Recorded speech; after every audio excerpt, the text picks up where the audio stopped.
ganda kartesius atau gugus ganda kartesius antara dua himpunan A dan B adalah suatu himpunan yang beranggotakan pasangan terurut A. I, B, J untuk semua I dan J masing-masing merupakan elemen dari A dan B. Ya. Himpunan ganda kartesius ini disimbolkan dengan A cross B. Nah, mudah dipahami kalau banyaknya himpunan dari A adalah NA dan banyak himpunan dari B adalah NB, maka banyaknya ya elemen dari A cross B ini ya dinotasikan ini atau ini ya atau ini juga ini bisa ya cross B. Nah, ini sama dengan banyaknya elemen dari himpunan A dikali banyak elemen dari himpunan B ya. Ini kita perhatikan contohnya nih. Oke, misalkan A, ini elemen-elemennya adalah bilangan 1, 2, 3. B-nya ini elemen-elemennya adalah A, B. Maka A cross B adalah 1, 1, A. Ini pasangan terurut ya, 1A. Kemudian 1, B. 2A. 2B. 3A. 3B ya. Jadi ini pasangan terurut. Nah, sekarang kalau B cross A, nah, B cross A berarti A1, A2, A3, B1, B2, B3 ini. Jadi kalau Anda perhatikan, A cross B ini tidak sama dengan B cross A. Nah, kemudian kita juga bisa menentukan A cross A, ya. A cross A, 1, 1, 1, 2, 1, 3, ya. 2, 1, 2, 2, 2, 3, 3, 1, 3, 2, 3, 3, ya. Nah, kemudian kita juga bisa mengeneralisasi misalkan bentuk B cross B cross B. Nah, berarti anggota-anggotanya adalah triple, ya. Triple. 3 elemen berurut, ya. Nih, elemen-elemennya A, ya. B, dan seterusnya, ya. Jadi kalau Anda perhatikan, banyaknya elemen dari B, cross B, ya. Kalau Anda perhatikan, nah ini sama dengan apa? NB kali NB kali NB, kan gitu. Di 2 pangkat 3, 8 gitu ya. Kita bisa menggunakan pemahaman kita terkait kombinatorika kan. Ya, kan ada 3 posisi ya yang bisa ditempati oleh A dan B. Oke, jadi posisi pertama itu bisa ditempatin A, kemudian B. Demikian juga nanti posisi yang kedua nih A. Nah, demikian juga ya. Nah, jadi kalau Anda perhatikan, gini kan kalau kita gambarkan dalam diagram pohonnya. 2 kali 2 kali 2 ya. 8. Berikutnya kita perhatikan definisi relasi.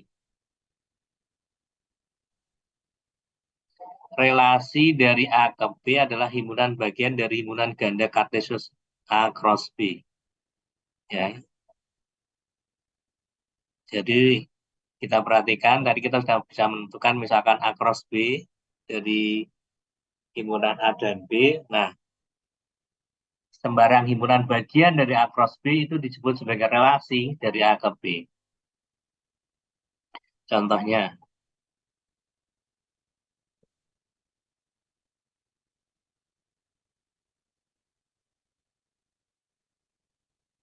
kalau kita punya himpunan A Ini elemen-elemennya adalah bilangan 1, 2, 3. Kemudian himpunan B, elemen-elemennya adalah huruf A dan B. Nah, jadi kalau Anda perhatikan, A cross B, ini banyaknya elemen adalah 2 kali 3 atau 3 kali 2. Karena banyak elemen dari A adalah 3 dan banyak elemen dari B adalah 2. Ini jadi 3 kali 2, ini 6. Sehingga banyaknya himpunan bagian dari ya A cross B, nah banyaknya himpunan bagian, Anda masih ingat kan? Banyak himpunan bagian itu adalah power set ya, himpunan kuasa. Masih ingat N P A cross B ini power set nilai 2 pangkat 6. Oke. Nah, berarti banyaknya elemen dari power set A cross B ini menyatakan banyaknya relasi dari A ke B. Ya, karena tadi dinyatakan relasi itu merupakan himpunan bagian dari A cross B. Kita tahu kalau kita punya himpunan dengan elemen sebanyak 6, maka banyaknya himpunan bagian yang kita bisa bangun dari himpunan yang sebanyak 6 elemennya adalah 2 pangkat 6. Nah, ini menyatakan relasi yang bisa kita bangun dari A ke B adalah sebanyak himpunan bagian dari A cross B.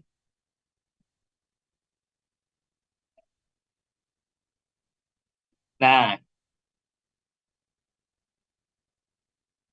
ini contoh relasi dari A ke B. Digambarkan dalam diagram Venn. Ya, kan kita tahu tuh A cross B itu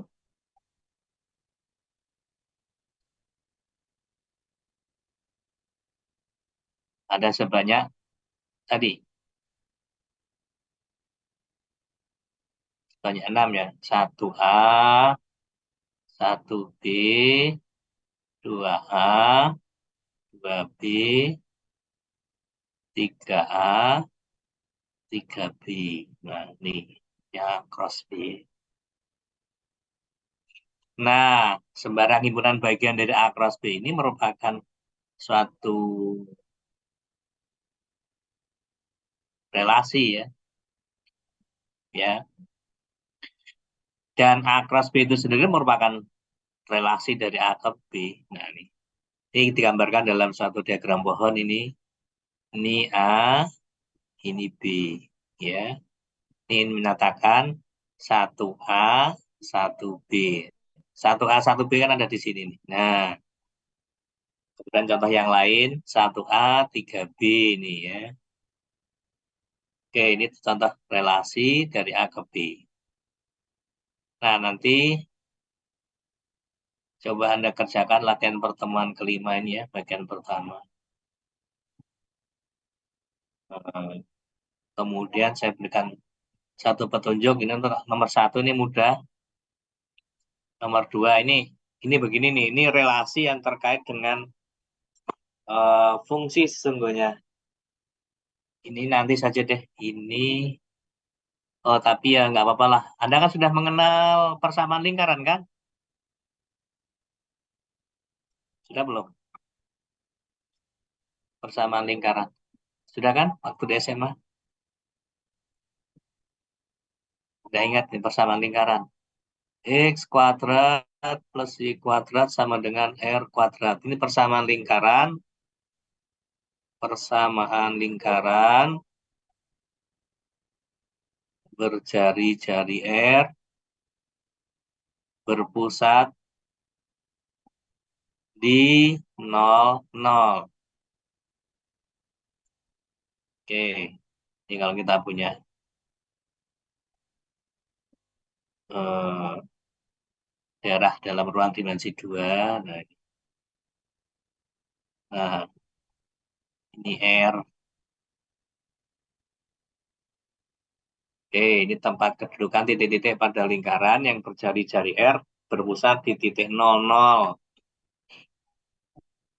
Oke, nanti kita lihat ini setelah kita bicarakan yang di bawah ini. Ada beberapa hal yang mesti harus dibahas dulu ya. Oke, itu sementara itu. Sekarang kita lanjut ke fungsi. Fungsi dari A ke B adalah himpunan bagian dari A cross B, atau dengan kata lain, relasi dari A ke B dengan sifat bahwa setiap anggota A dijamin mempunyai tepat satu anggota B sebagai pasangannya.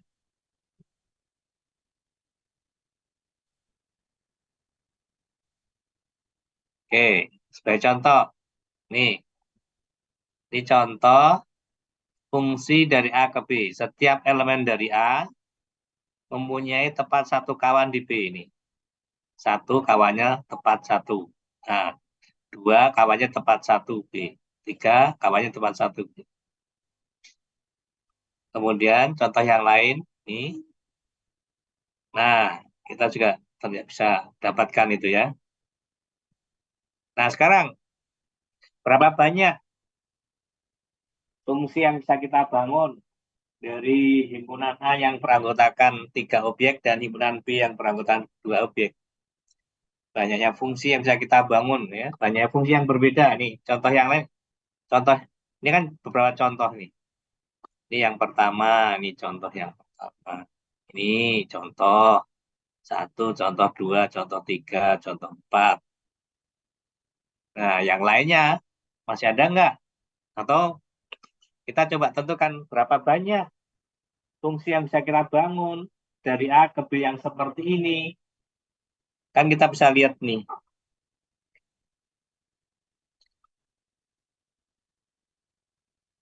himpunan A itu memiliki 3 objek. Ini ada satu, dua, tiga. Ini objek satu, dua, tiga. Nah, himpunan A itu kalau Anda perhatikan, karena ada 3 objek, maka elemen yang pertama ini mempunyai 2 pilihan untuk dipasangkan dari elemen dari B. Ya, pilihannya apa? Kalau nggak A ya B kan. Pokoknya pilih satu dari dua. Ini pilihannya satu dari dua. Pilih satu dari dua. Kemudian elemen 2 dari A juga punya 2 pilihan, yaitu satu dari dua. Demikian juga objek yang ketiga ini juga punya pilihan satu dari dua. Jadi banyaknya ya fungsi yang bisa kita bangun dari A ke B adalah 2 kali 2 kali 2. 2 pangkat 3 gitu.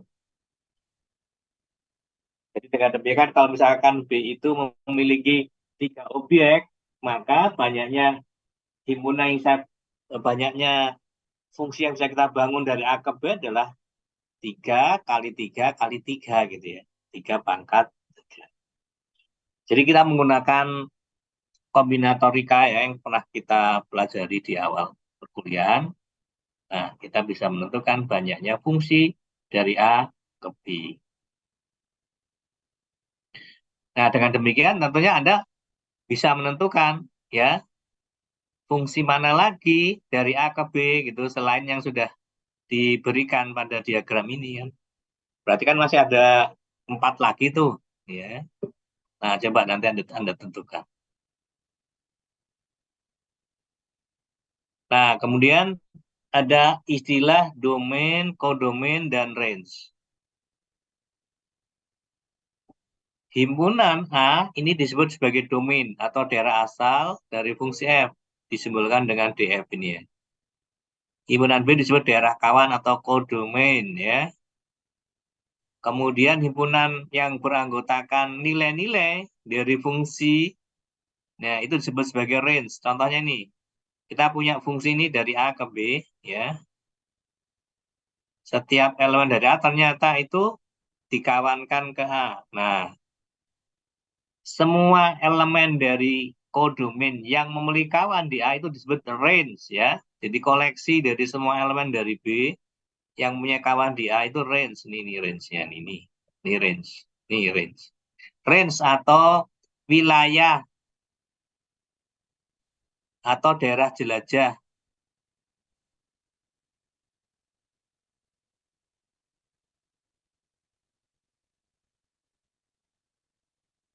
Jadi bukan daerah asal tapi daerah jelajah, ya. Daerah jelajah. Range ya, wilayah.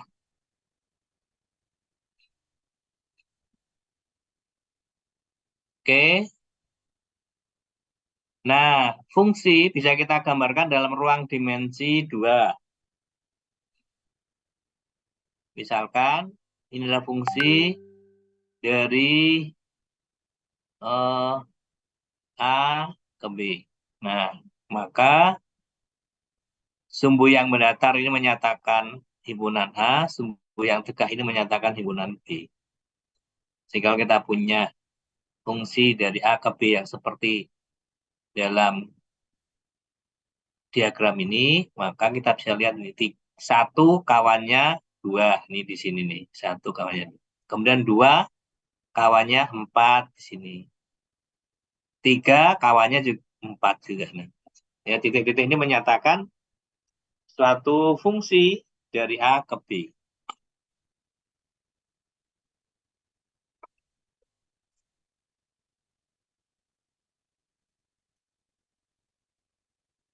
Nah, berikutnya inilah contoh fungsi real. Kalau tadi kita lihat fungsi dari A ke B itu menyatakan bilangan-bilangan bulat ya, si A-nya. Demikian juga B-nya ini contohnya seperti. Nah, sekarang kalau A dan B dinyatakan sebagai himpunan bilangan real gitu ya, atau himpunan bagian dari bilangan real, contohnya ini nih. Fx sama dengan 2x plus 2. Jadi kalau kita punya ini x, ini fx. Kalau x-nya 0, f0, nih 2 kali 0 tambah 2, 2. Kalau x-nya min 1, 2 kali min 1, 2 kali min 1 tambah 2, 0. Kalau X-nya 1, 2 kali 2, ya, tambah 2, 4. Ya, dan seterusnya. Tetapi di sini Anda perhatikan, ini kan baru contoh, ya, untuk bilangan-bilangan bulat. Nah, tapi di sini adalah X, ya, dan fx-nya merupakan bilangan real. Nah, dalam ruang dimensi 2, ini bisa kita gambarkan seperti ini. Ini himpunan X, ya. Ini seringkali disebut sebagai himpunan Y. Jadi garis yang mendatar seringkali disebut sebagai himpunan X, garis yang tegak itu himpunan Y. Y itu menyatakan nilai-nilai fungsi ya dari F. Nah, untuk beberapa ekspresi fungsi semacam ini itu khususnya untuk fungsi yang relatif sederhana itu bisa kita gambarkan. Jadi selama di sini X-nya itu berpangkat 1, maka grafiknya berupa suatu garis lurus. Nah, di sini kita bisa lihat titik-titik potong terhadap sumbu X. Titik potong terhadap sumbu X itu kalau Y-nya 0. Kalau Y-nya 0, kalau Y-nya 0 berarti ini kan itu 0 sama dengan 2X plus 2. Akibatnya kita punya X-nya sama dengan min 1. Ini min 1. Nah, sekarang titik potong terhadap sumbu Y kalau X-nya 0. Kalau X-nya 0, kalau X-nya 0, kalau X-nya sama dengan 0, maka ya fx sama f0 itu sama dengan 2 kali 0 tambah 2. 2. Oke. Oke, jadi pada saat menentukan titik potong terhadap sumbu X, itu kita set Y-nya 0. Ya, kita set Y-nya 0. Jadi kalau titik potong terhadap sumbu Y, kita set X-nya 0. Ya. Berarti di sini titik potong terhadap sumbu Y, jika X sama dengan 0, Y-nya 2. Nah, jadi kita dapatkan ini titik potongnya ini dan ini ya. Nah, karena grafiknya berupa garis lurus, maka kita dapatkan garis lurus yang menghubungkan dua titik. Jadi kalau Anda menggambarkan suatu grafik dari suatu fungsi ya berupa garis lurus, cukup Anda menentukan dua titik. Ya, titik-titik yang lain berarti tinggal Anda membuatkan garis yang menghubungkan dua titik tersebut. Nah, di sini kalau Anda perhatikan kalau suatu fungsi ya grafik fungsi semacam ini ya yang berupa garis lurus ini dan ekspresi fungsinya seperti ini. Kalau tidak diberikan suatu daerah asal ya secara eksplisit ya maka daerah asalnya itu merupakan himpunan ya yang beranggotakan elemen-elemen dari X ini sehingga F memiliki nilai bilangan real. Semuanya ya, semua X di mana fx itu bernilai real itu daerah asalnya ya. Nah, kemudian kalau wilayahnya menyesuaikan ya, menyesuaikan dari wilayah daerahnya.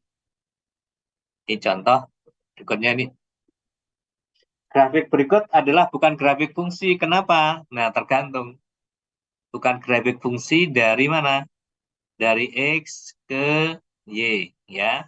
Kita tahu kalau kita punya fungsi dari X ke Y itu maka setiap X mempunyai kawan tepat satu tunggal di Y ya. Tetapi kalau Anda lihat di sini misalkan ambil X di sini. Nah, ini ternyata kawannya itu lebih dari satu yaitu di sini. Nah, ini Y di sana juga nilainya ada. Nah, kawannya lebih dari satu nih. Misalkan ini Y1, ini Y2.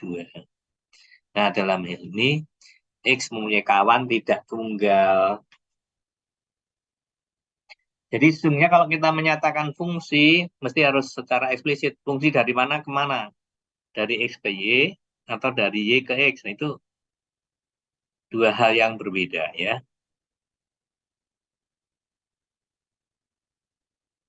Oke.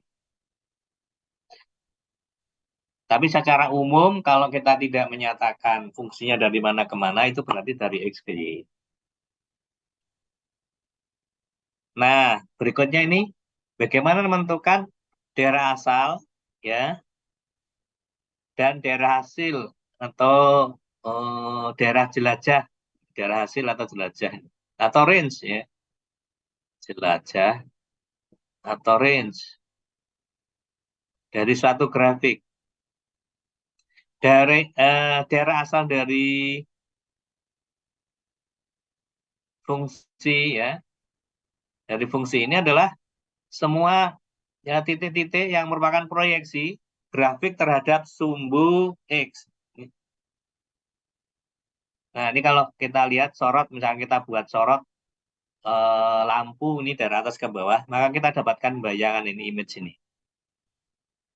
Ya, jadi ini eh, proyeksi grafik ke sumbu X. Nah, ini itu menyatakan daerah asal. Sementara proyeksi grafik terhadap sumbu Y, nah seperti ini.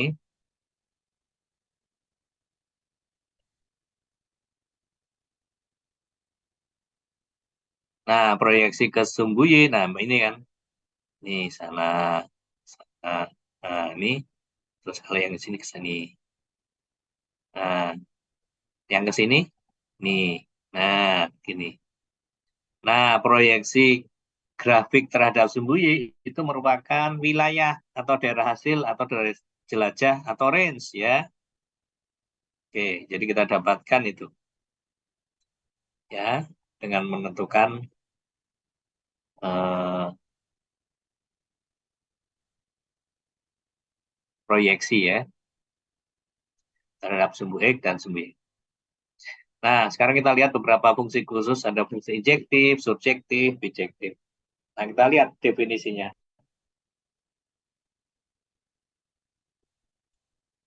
Misalkan kita punya fungsi dari A ke B. F disebut injektif jika setiap anggota B paling banyak sekali sebagai bayangan dari unsur dalam A. Jadi, kalau B itu punya kawan di A, maka kawannya itu tunggal. Itu injektif. Contohnya, injektif nih. Di bawah ada nggak? Oke, nanti di bawahnya. Ya, nanti kita lihat. Oke, kita kasih contoh dulu deh. Ini injektif. Ini 1, 2. Ini A, B, C. Oke. Nah, ini injektif. Ini injektif. Jadi, dalam hal ini, setiap elemen dari B, jika dia punya kawan di A, maka kawannya itu tunggal. Injektif. Oke. Kemudian subjektif. Subjektif ini, setiap elemen dari B itu punya kawan di A. Ini subjektif.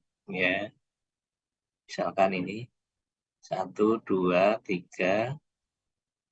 Ini A, B. Ya. Setiap elemen dari D itu punya kawan di A. Itu subjektif. Ya. Pokoknya semua elemen dari B punya kawan. Dan tentunya memenuhi syarat fungsi kan. Namanya saja fungsi. Oke. Jadi untuk kasus yang pertama ini tadi, ini tidak subjektif ya. Karena ada elemen dari B yang tidak punya kawan di A. Kemudian untuk contoh yang kedua ini tidak injektif. Kenapa? Karena ada ya elemen dari B yang punya kawan tidak tunggal. Oke, berikutnya bijektif.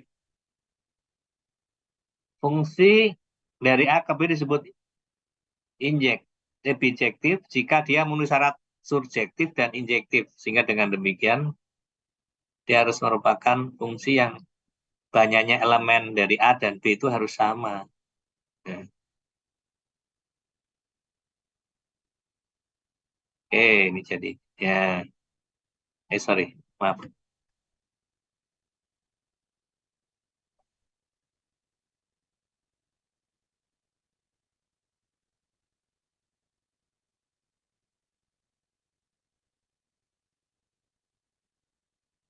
Nah, harus subjektif dan injektif ya. Seperti itu. Jadi kalau Anda perhatikan, agar fungsinya bijektif dari A ke B, maka banyak elemen dari A sama dengan banyak elemen dari B.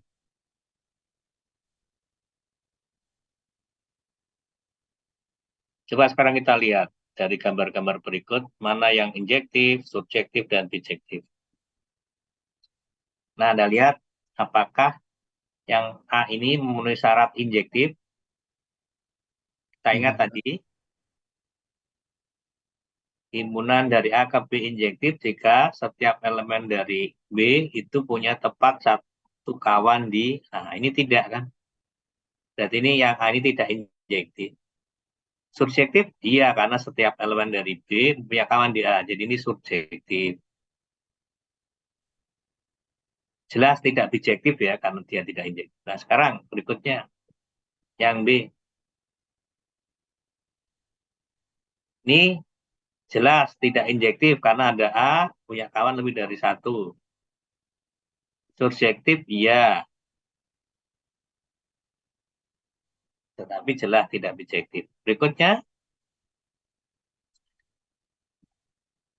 nah yang C, ini tidak injektif ya, karena elemen dari B ini A punya kawan lebih dari satu. Tidak injektif, subjektif juga tidak, bijektif juga tidak. Tidak ketiganya ini. Tidak ketiganya. Berikutnya, ini Anda lihat apakah injektif yang D? Ya, ternyata kalau kita perhatikan, setiap elemen dari B, jika dia punya kawan di A, kawannya itu tunggal. Jadi ini injektif. Subjektif tidak, tidak, karena ada elemen dari B yang tidak punya kawan di A, yaitu D. Jadi ini tidak subjektif. Nah, dengan demikian juga tidak bijektif. Yang ini, injektif kah? Tidak. Yang E ini, karena ada elemen dari A ini, maaf, elemen dari B, si A ini punya kawan tidak tunggal. Jadi ini tidak injektif. Subjektif juga tidak. Bijektif juga jelas tidak. Tidak ketiganya. Sekarang berikutnya.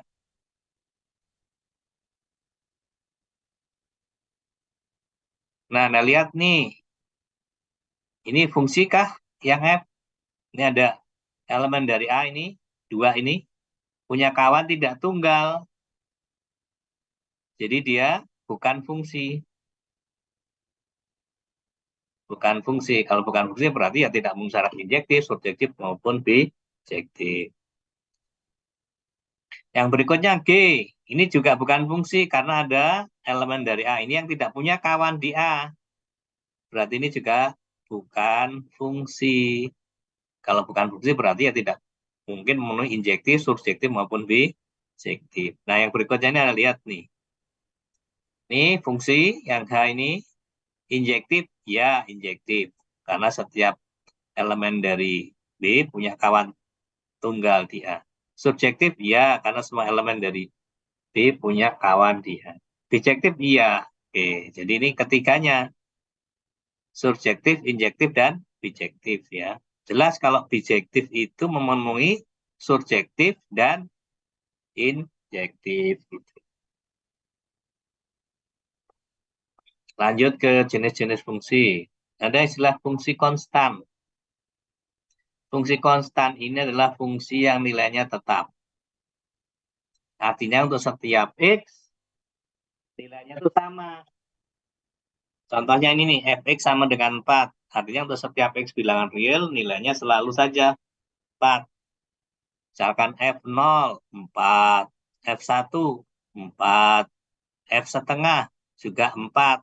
Nah, grafiknya begini nih. Ya, berupa garis lurus sejajar dengan sumbu X melalui titik 0,4. Ya. Nah, berikutnya adalah fungsi identitas. Didefinisikan sebagai fx sama dengan x. Jadi nilai-nilai fungsinya itu ya sama dengan nilai-nilai dari si x.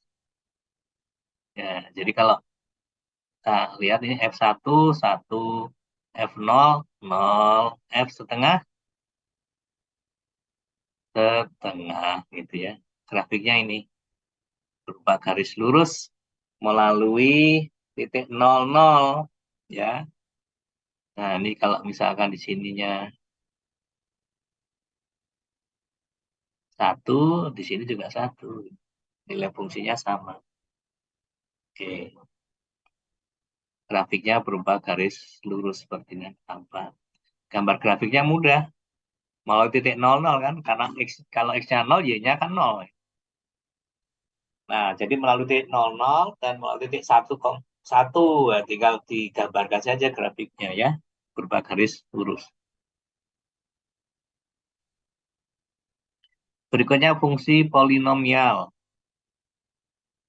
Nah, fungsi polinomial itu bentuknya seperti ini. Fx sama dengan A0 tambah A1x tambah A2x kuadrat dan seterusnya. An xn ya. Kalau n-nya 1 disebut fungsi linear ya, garis lurus. Ini contohnya fx sama dengan 5 min 2x. Nah, ini linear. Kalau n-nya 2, ini fungsi kuadrat. Contohnya ini. X kuadrat plus x plus 5 adalah merupakan fungsi kuadrat. Nah, berikutnya fungsi rasional. Oh ya, Anda lihat. Fungsi fungsi konstan ini, kalau Anda perhatikan daerah asalnya semua X real. Karena dia untuk semua X real nilainya selalu ada, yaitu 4. Kemudian untuk fungsi identitas juga sama. Untuk setiap X real kan nilainya sama dengan si X ya. Jadi dia juga terdefinisi itu untuk setiap X real. Fungsi polinomial juga begitu ya. Untuk setiap X real nilai-nilai ini. A0 ditambah A1X ditambah A2X kuadrat itu ada nilainya berupa bilangan real. Jadi daerah asalnya untuk fungsi polinomial adalah timbunan bilangan real. Nah, sekarang untuk fungsi rasional. Nah, untuk fungsi rasional, kita tahu bahwa pembagi nol itu tidak diperbolehkan dalam operasi himpunan maupun operasi fungsi tentunya ya. Pembagi nol tidak terdefinisi. Contohnya, 2 dibagi 0, ini tidak terdefinisi. Tidak terdefinisi. Ya. Tapi kalau 0 dibagi 2, sama dengan 0. Jadi untuk fungsi rasional ini, perhatikan saja. Ya, kalau atasnya ini memenuhi untuk semua X real, ya pembilangnya, maka kita bisa lihat untuk pem, pem, eh, penyebutnya itu tidak boleh yang membuat ekspresinya sama dengan 0. Jadi dalam hal ini, daerah asal untuk fungsi F ini adalah semua X real kecuali yang membuat X min 3 sama dengan 0. Nah, ini jadinya semua X, di mana X min 3 tidak boleh sama dengan 0. Itu fungsi rasional. Nah, sekarang fungsi akar. Nah, fungsi akar itu akar 2 gini. Nah, ini kita tahu bahwa di bawah tanda akar itu tidak boleh bernilai negatif. Jadi dalam hal ini, daerah asal dari fungsi akar ini adalah semua X real asalkan. Nah, yang di bawah tanda akar itu lebih besar sama dengan 0. Ya, tidak boleh negatif. Contohnya ini, misalkan kita punya fx akar x min 1 kali x plus 2 ya. Maka kita tentukan dari asalnya adalah semua X real asalkan yang di bawah tanda akar itu harus lebih besar sama dengan 0. Nah, bagaimana kita menentukan daerah yang memenuhi syarat ya X min 1 ditambah X min 2 lebih besar sama dengan 0? Kita gunakan analisis garis bilangan. Oke, jadi kalau di sini lihat ekspresi ini akan sama dengan 0 kalau X min 1-nya sama dengan 0 atau X plus 2-nya sama dengan 0. Jadi akan terjadi di X min 2 atau X sama dengan 1. Nah, di sini kita dapatkan ekspresi dari X min 1 kali X plus 2. Nah, di sini nilainya 0. Di X sama dengan min 2. Demikian juga di X sama dengan 1. Nilai X min 1 kali X min 2. Nah, sekarang untuk menentukan di mana ekspresi ini X min 1 kali X plus 2 itu positif. Nah, kita bisa lihat pada selang-selang di luar yang membuat ya X min 1 dan X plus 2 itu sama dengan 0, itu menunjukkan nilai-nilainya di situ bisa positif, bisa negatif. Anda bisa cek di sini untuk X sama dengan 2. Untuk X sama dengan 2, ekspresinya di sini 2, X-nya 2 dikurangi 1 kan? 1. Dikali 2 tambah 2, ya 4. Ya, 1 kali 4. Ini positif. Ini positif kali positif. Ini positif. Sekarang, untuk X antara min 2 dan 1, ambil saja misalnya yang mudah, X-nya 0. Kalau X-nya 0, kita dapatkan ekspresi X min 1 dikali X plus 2. Berarti negatif kali positif. Ini negatif. Nah, sekarang untuk X kurang dari min 2, Anda bisa cek untuk X sama dengan min 3 misalkan. Nanti di sini X min 1 negatif, X plus 2 negatif juga. Negatif kali negatif berarti positif. Oke, yang kita cari adalah yang membuat ekspresi X min 1 dan X plus 2 itu lebih besar sama dengan 0, berarti daerahnya. Nah, ke sana atau ke sana. Jadi ini X lebih kecil sama dengan min 2 atau X lebih besar sama dengan 1. Maka daerah asalnya kita tulis ini DF X, di mana X lebih kecil sama dengan min 2 atau X lebih besar sama dengan 1. Jadi di sini bukan pakai dan, tapi atau ya. Nah, sekarang kita coba untuk kasus yang kedua ini. Akar X kuadrat min 5X min 6. Berarti daerah asalnya apa?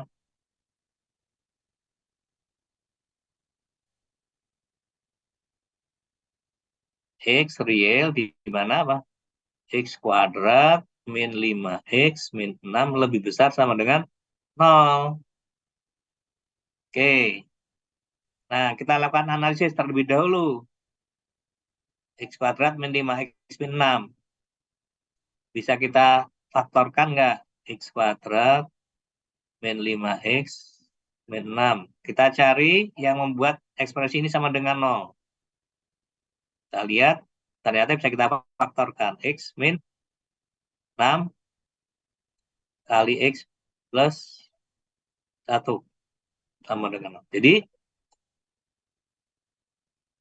kita bisa lakukan analisis garis bilangan di sini.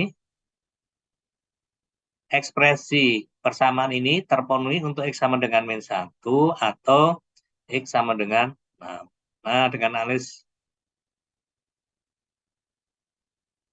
garis bilangan, kita punya, nah di sini untuk X sama dengan min 1 atau X sama dengan 6, nilainya 0. Nah, sekarang kita lihat, periksa untuk X lebih besar dari 6.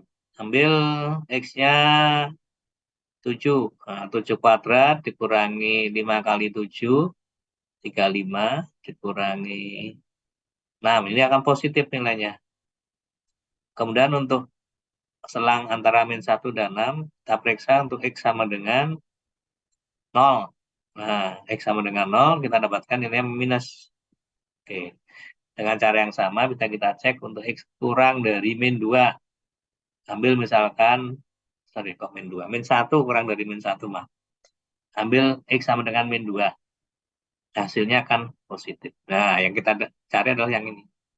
Nah, jadi dengan demikian, daerah asalnya adalah ini. Daerah asal fungsinya adalah X real, X kurang dari sama dengan min 1 atau X lebih besar sama dengan 6. Oke. Nah, lanjut ke nilai mutlak ya, fungsi harga mutlak.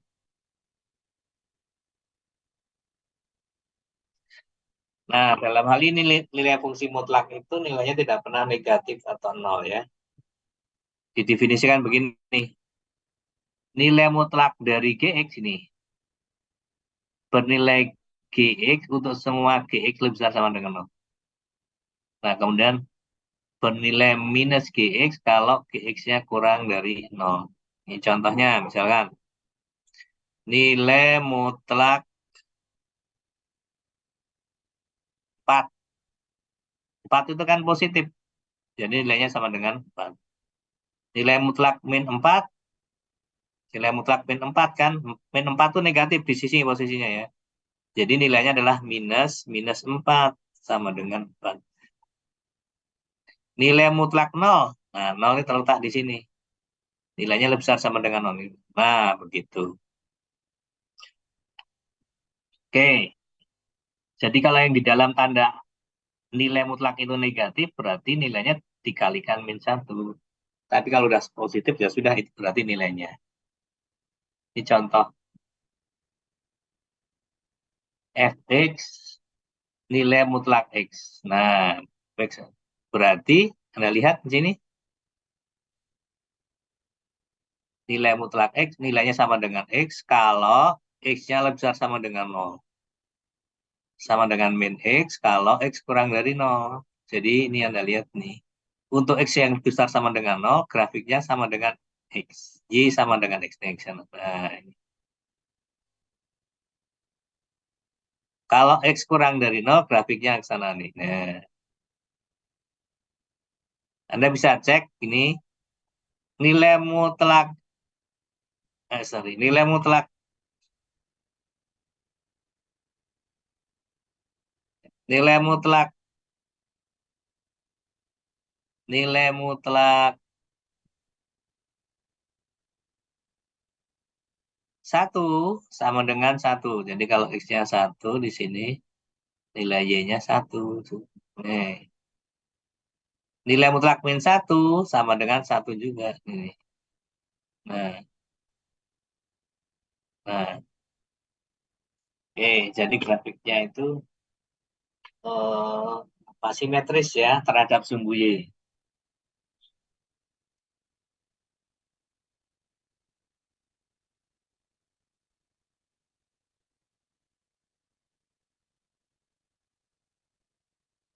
Nah, bagaimana kalau misalkan kita punya fx sama dengan nilai mutlak x min 2? Nah, berarti kan begini nih. Fx sama dengan nilai mutlak x min 2. Nah, nilainya akan sama dengan x min 2 kalau apa?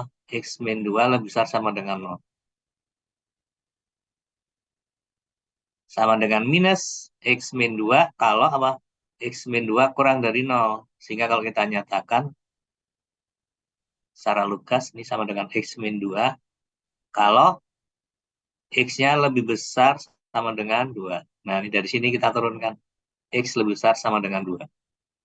Kemudian ini saya kita nyatakan sebagai 2 min x. Untuk x kurang dari ini, kurang dari 2. Nah, begitu. Grafiknya bagaimana? Nah, grafiknya kita lihat di sini. X lebih besar sama dengan 2. Fx sama dengan X min 2. Berarti kalau X-nya 3,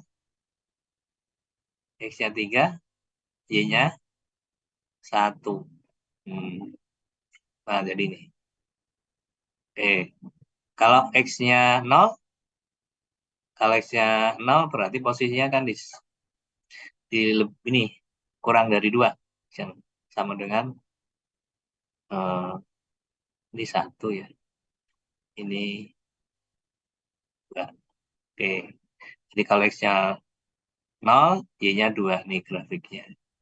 Nah, kalau X-nya 1, Y-nya 1 di sini. Oke. Tuh, seperti itu. Jadi simetris terhadap garis X ya sama dengan 2. Nih garis X sama dengan 2. Nah, sekarang bagaimana dengan grafik ini? Grafik eh, fx ini. Nilai mutlak x kuadrat min 4. Nah, jadi grafiknya begini.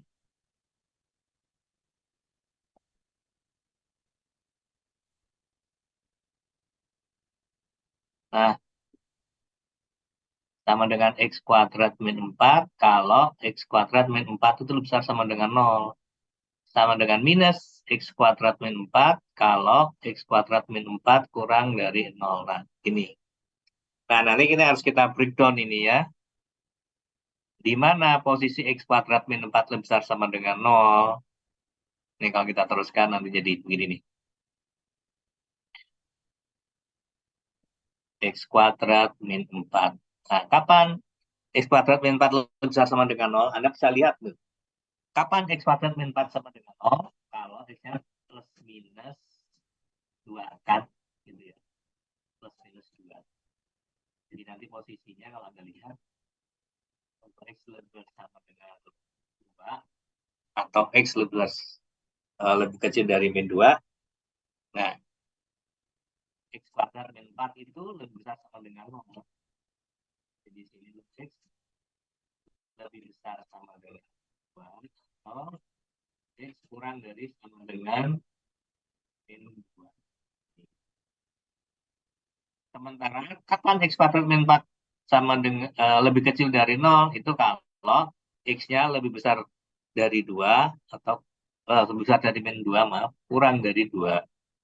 Jadi ini X lebih besar dari min 2, kurang dari 2. Itu grafiknya, ya grafik fungsi kuadrat kan Anda pernah ya jumpa waktu di SMA ya. Ini,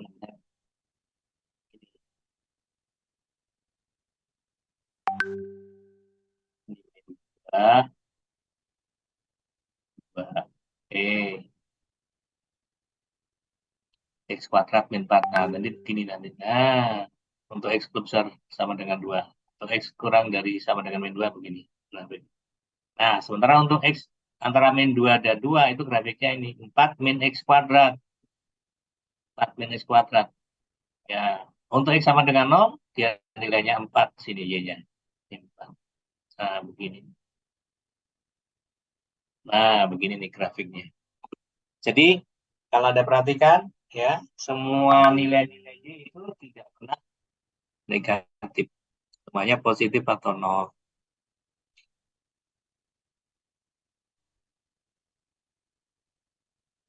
Nah, kemudian nih, lanjut terakhir ini ya, bilangan fungsi bilangan bulat terbesar. Jadi pembulatan ke bawah nih, ada pembulatan ke bawah, ada pembulatan ke atas. Ya. Nah, kita perhatikan operator bilangan bulat terbesar disimbolkan dengan ini. Ini artinya bilangan bulat terbesar yang lebih kecil atau sama dengan bilangan yang ada di dalam tanda tersebut. Contohnya 3,8 ini. Ini bilangan bulat terbesar yang lebih kecil sama dengan 3,8 adalah 3. Ya. Ya, demikian juga bilangan bulat terbesar yang lebih kecil sama dengan 3,13. Ya, ini dapat kita nyatakan sebagai pembulatan ke bawah lah gitu ya. Kemudian kita lihat pembulatan ke bawah dari min 3,8 bukan min 3 tapi min 4 ya. Bilangan bulat terbesar yang lebih kecil sama dengan min 3,8 adalah min 4. Oke ya, gitu. Contohnya, ya bisa juga ini. Misalkan kita punya ini, nilai fungsi bilangan bulat terbesar 2x min 5, ya.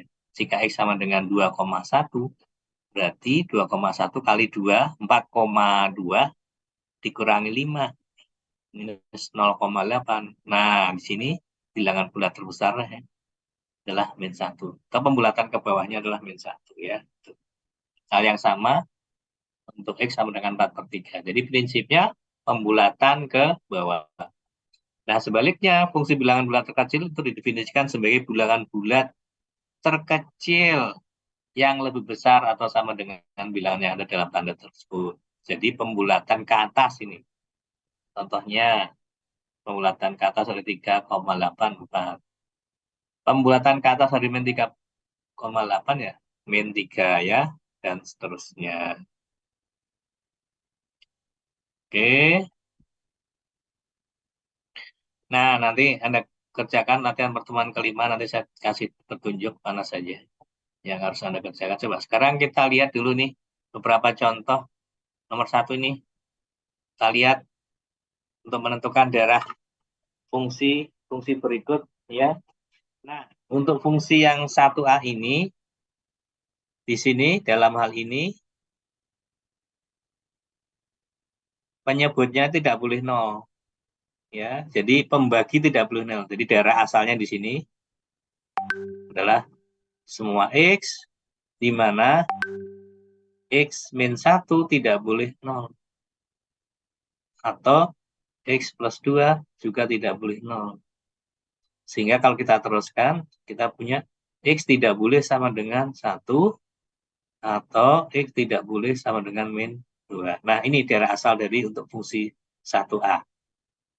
Ini yang A ya. Kalau yang B bagaimana? Yang B itu daerah asalnya adalah seperti yang sudah dicontohkan di atas. X kuadrat min 7X plus 12 itu harus lebih besar sama dengan 0. Oke, bisa kita faktorkan nggak itu? Nah, kita faktorkan. Bagaimana? X min 4 kali X min 3. Nah, itu kan? Gunakan analisis garis bilangan kan?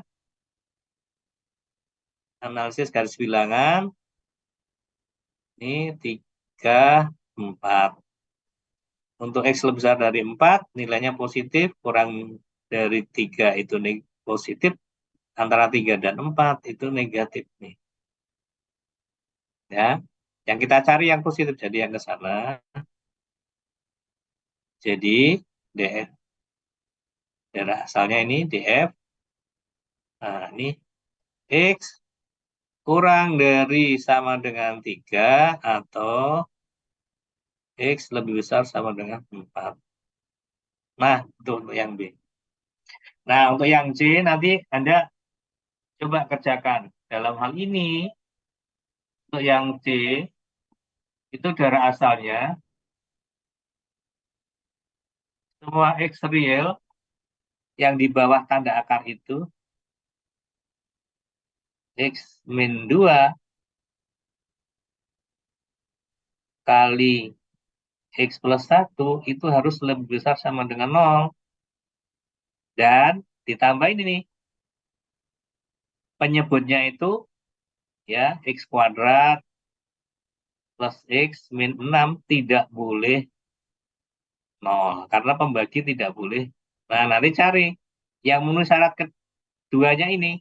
Anda bisa lihat ya, untuk X min 2 dan X plus 1 lebih besar sama dengan 0 kan, posisinya kalau Anda lihat, ini untuk X kurang dari min 1 atau X lebih besar sama dengan 2. Di sisi lain,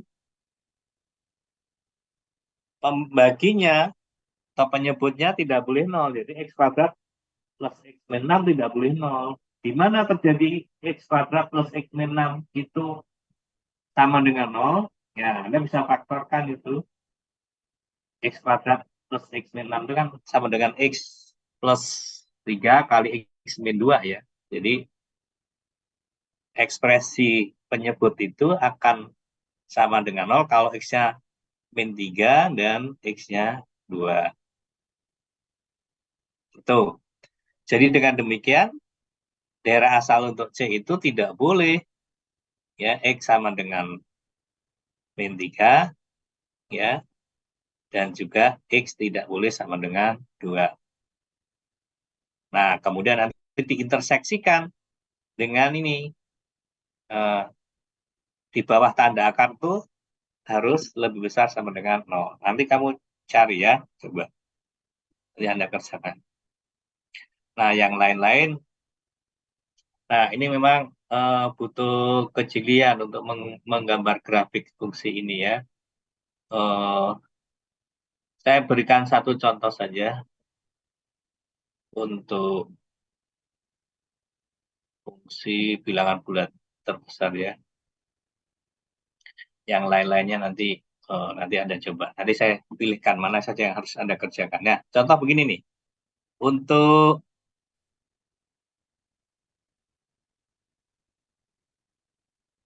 fx sama dengan nih, fungsi bilangan bulat terbesar x ya, fungsi pembulatan ke bawah. Nah, kita bisa cek di sini. Anda lihat kalau x lebih besar sama dengan 0 kurang dari 1, maka pembulatan ke bawahnya sama dengan 0 ya. Ya kan? Kita lihat. Kalau x lebih besar sama dengan 1 kurang dari 2, maka pembulatan ke bawahnya itu sama dengan 1. Nah, sekarang kalau X lebih besar sama dengan 2, kurang dari 3, ini pembulatan ke bawahnya adalah 2. Nah, sekarang bagaimana kalau X lebih besar sama dengan min 1 kurang dari 0? Ini pembulatan ke bawahnya min 1 ya. Nah, sekarang kalau X lebih besar sama dengan min 2 kurang dari min 1, maka pembulatan ke bawahnya adalah min 2. Nah, jadi grafiknya seperti apa? Seperti tangga. Kalau X lebih besar sama dengan 0, kurang dari 1. Nah, ini. Nah, nilai fungsinya 0. Nih, di sini nih 0 sampai sini. Nah, ini kita tebelin. Nah, sekarang kalau X lebih besar sama dengan 1 kurang dari 2, nilai fungsinya 1. Nih, sini. Nah, gini. Sekarang kalau X lebih besar sama dengan 2 kurang dari 3, nilai fungsinya adalah 2. Nah, di sini. Nah, tanda bolong itu menunjukkan bahwa nilai fungsinya, nih Anda lihat, di X sama dengan 2. Nilai fungsinya itu bukan di sini, tapi yang di sini nih, untuk X sama dengan 2. Nah, hal yang sama sekarang untuk X sama dengan min 1. Lebih besar dari min 1, lebih besar dari, sama dengan min 1, kurang dari 0. Nah, nilai fungsinya adalah min 1. Nah, gini. Nah, kalau X lebih besar sama dengan min 2, kurang dari min 1, nilai fungsinya min 2. Nah, ini. Hey, itu fungsinya berupa tangga. Makanya seringkali disebut sebagai fungsi tangga, step function. Nah, yang lain-lain sebenarnya Anda bisa menyesuaikan ya. Kemudian yang nomor 4 nanti Anda coba. Nah, sekarang saya minta Anda mengerjakan, ya. Saya minta Anda mengerjakan, kumpulkan pekan depan pada saat kuliah. Ya, sebelum kuliah. Sebelum kuliah. Nah, sebelum kuliah. Oh ya, ini ada yang oke deh, nanti Anda coba beberapa gitu ya. Nanti yang sekiranya perlu kita bicarakan, nanti kita bicarakan pada kuliah yang akan datang ya. Oke, ini yang Anda kerjakan nih, yang saya kolongin ya. Nih, nomor 1. Terus yang berikutnya, 2 ini cukup Anda kerjakan yang nomor inilah, 2A, 2B deh. Oke ya, yang saya kolongin ya. Yang nomor 1 semuanya ya.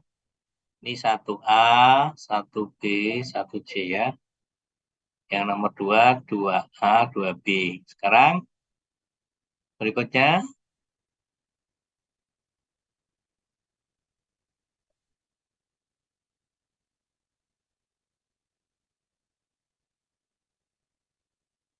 latihan pertemuan kedua. Nah, tadi 1A, 1B kan sudah kita kerjakan. Nah, nanti Anda kerjakan yang 1C ini. Tadi udah saya kasih petunjuk nih. Nanti tinggal Anda lanjutkan ya. Kemudian tentukan nilai-nilai 2, 2A sama 2B. Gambarkan fungsi hmm, ini deh, 3H. Kemudian 4A, 4B. Oke, sudah. Jadi Anda punya tugas mengerjakan 1, 2, 3, 4, 5, 6 ya.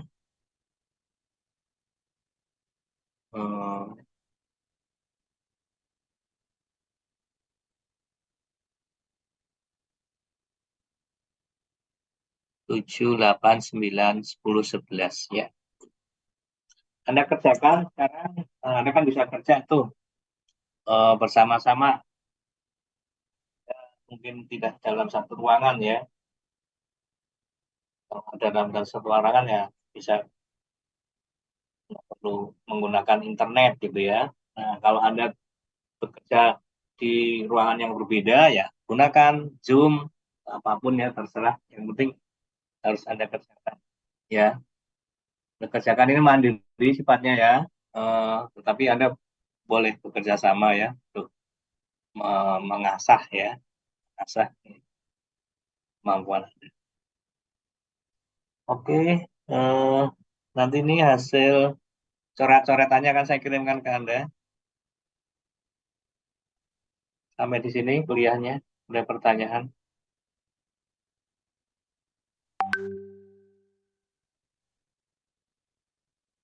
Pengerjaannya di kertasnya bebas atau gimana, Pak?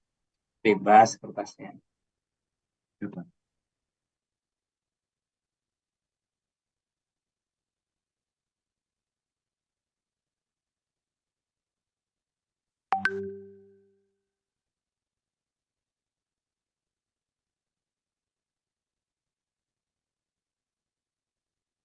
Oke, kalau tidak ada pertanyaan kita akhiri ya. Kita ketemu lagi pekan depan, insya Allah, dalam suasana yang lebih bagus mudah-mudahan ya. Saya bisa ngajar secara offline ya di kelas. Kemudian nanti beberapa hal yang terkait dengan materi kuliah ini, kalau memang ada yang perlu didiskusikan, kita diskusikan ya pekan depan. Oke, kita akhiri sampai di sini ya. Jangan lupa Anda semuanya mengisi daftar hadir. Kita akhiri. Assalamualaikum warahmatullahi wabarakatuh. Waalaikumsalam warahmatullahi wabarakatuh. Waalaikumsalam Terima kasih banyak, Pak. Makasih ya, Pak. warahmatullahi wabarakatuh.